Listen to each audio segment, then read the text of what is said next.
Bonjour à toutes et à tous, bienvenue sur Grand Littoral TV, votre chaîne d'information en régional. Nous sommes le lundi 26 novembre, voici en images en 8 minutes l'essentiel de l'actualité du jour, vos prévisions météo. Tout d'abord, pour commencer, avec une journée sans soleil, sans ciel bleu, des nuages et des pluies au programme partout pour tout le monde, des averses fraîches puisque les températures seront inférieures au normal de saison. Aujourd'hui, 7 degrés à Calais, Dunkerque, 6 degrés à Boulogne, Le Touquet et Saint-Omer. Ce n'est pas franchement une très belle journée que l'on a à vous annoncer. Les prévisions météo complètes après ce journal. On va démarrer tout de suite cette édition avec ce reportage, le grand angle de la rédaction, pour évoquer une nouvelle affaire de logement insalubre dans le Pas-de-Calais, près de Montreuil, à Marechel. Une famille fait face depuis plusieurs mois à d'importants problèmes d'humidité dans son logement et malgré un rapport favorable de l'ARS, l'Agence régionale de santé, la situation est de plus en plus compliquée avec le propriétaire. Reportage sur place signé Marine Kijek. Nolwenn, son mari et ses 4 enfants emménagent dans un logement de Maresquel en avril 2018. Au bout de quelques semaines, les problèmes apparaissent, dont des traces d'humidité masquées sous du papier peint. En faisant part au propriétaire, il me disait qu'il suffisait en fait de faire sécher les murs. Cependant, malgré le séchage éventuel avec les belles journées ou autres, rien n'a changé. Au contraire, les problèmes se sont accentués avec le temps. J'ai fini vraiment par prendre le taureau par les cornes. J'ai contacté la DIL, Maître Planck, qui elle m'a conseillé en fait de mettre en contact avec la DTTM. Et de là, en fait, je suis partie directement à l'Agence régionale de la santé. L'Agence régionale de santé se rend sur place et constate dans un rapport l'insalubrité du logement. Le propriétaire admet qu'il y avait des travaux à effectuer et ne conteste pas les conclusions de l'ARS. Il dénonce cependant les pratiques de ses locataires. Ils m'ont dit que la maison il y avait un arrêté de péril qui allait être pris. Donc le maire m'a convoqué et pour me demander de trouver un logement dans la semaine avec 5 chambres dans un village comme Maresquel. C'est pas possible pour moi. Donc les locataires m'ont proposé un arrangement, je leur donne 5 000 € et ils partent. Au total, entre les loyers qu'ils n'ont pas payés et l'argent que j'ai donné, ça m'a coûté 10 000 € pour qu'ils sont restés 4 mois dedans, alors qu'ils devaient partir au bout de 3 semaines. Je leur avais déjà donné 2 000 € pour qu'ils partent au bout de 3 semaines. Donc ça devient presque de l'escroquerie. Au fil des mois, les relations entre propriétaires et locataires se sont tendues. Le propriétaire estime avoir fait sa part et souhaite récupérer son logement pour effectuer des travaux, tandis que les anciens locataires demandent à ce qu'on leur attribue un nouveau logement. Une affaire complexe qui devra certainement se régler devant la justice.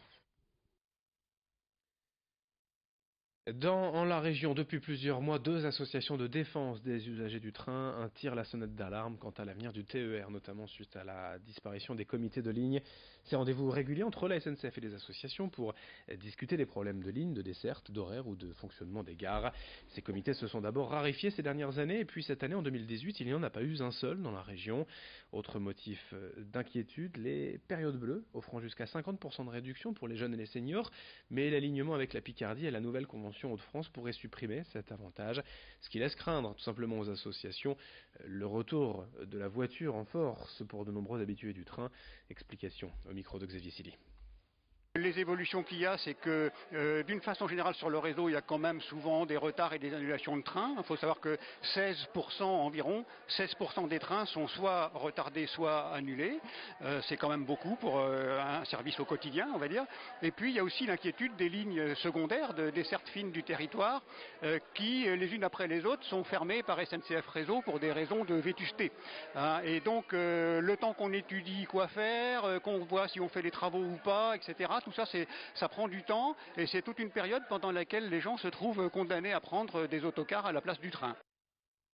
La semaine pour l'emploi des personnes handicapées vient de s'achever hier, mais il n'est pas trop tard pour vous présenter la FEJ, une association créée en 1962 spécialisée dans l'accompagnement médico-social. Dans le Nord, 15 000 personnes sont ainsi accompagnées au sein de 3 ESAT, des établissements de services d'aide par le travail.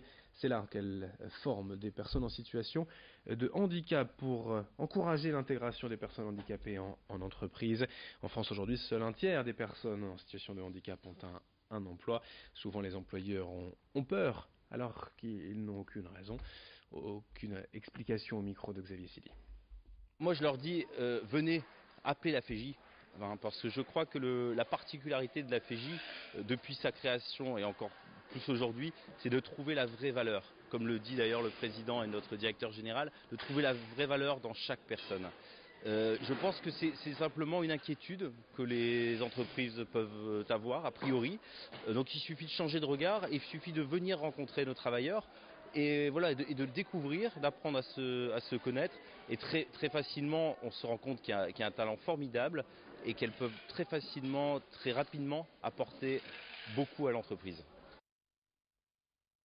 Dans ce journal, pour terminer, des nouvelles de l'ex-Miss France 2015, la Calaisienne Camille Serre. Elle était en fin de semaine dernière à Lille pour déclencher les éclairages du sapin de Noël. C'est un endroit qu'elle connaît bien, car elle a défilé pour le concours élite ici en 2010. Elle a même travaillé dans les boutiques du centre durant 2 ans pour payer ses études lilloises. Aujourd'hui prête à lancer une marque de lingerie en dentelle de Calais, Camille Serre a parlé d'elle et de son actualité avec Margot Sey. Alors, je suis super fière d'avoir participé au lancement de ces illuminations de Noël et à l'illumination du sapin, puisque ce centre à Lille, c'est un peu l'endroit où j'ai grandi. Quand je suis arrivée à Lille pour mes études, c'est vrai que j'ai beaucoup côtoyé ce centre. C'est ici que j'ai fait mes premiers pas en tant que mannequin. En 2010, j'ai passé le casting du concours élite ici, exactement à cet endroit. Et ensuite, pendant 2 ans, pour pouvoir payer mon loyer, j'ai travaillé comme vendeuse chez Hollister. Donc vraiment, c'est un centre que je connais très bien. Les illuminations de Noël, je les connais aussi très très bien. Et cette année, c'est une fierté d'avoir pu les allumer. Et chaque fois que je passerai devant pour aller à la gare, je saurai que c'est moi qui les ai allumés. Et je serai super fière. Noël, c'est vraiment mon moment préféré de l'année. Moi, je suis née le 9 décembre, donc le mois de décembre, c'est mon mois. Et Noël, c'est ma fête préférée. J'adore recevoir des cadeaux, j'adore en offrir aussi. Donc allumer les lumières de Noël, c'est vraiment le truc parfait. Pour les prochaines actualités, je suis toujours à la tête du Super Bêtisier sur Énergie 12. Donc on va pouvoir me retrouver là en fin d'année. Il y aura énormément d'épisodes.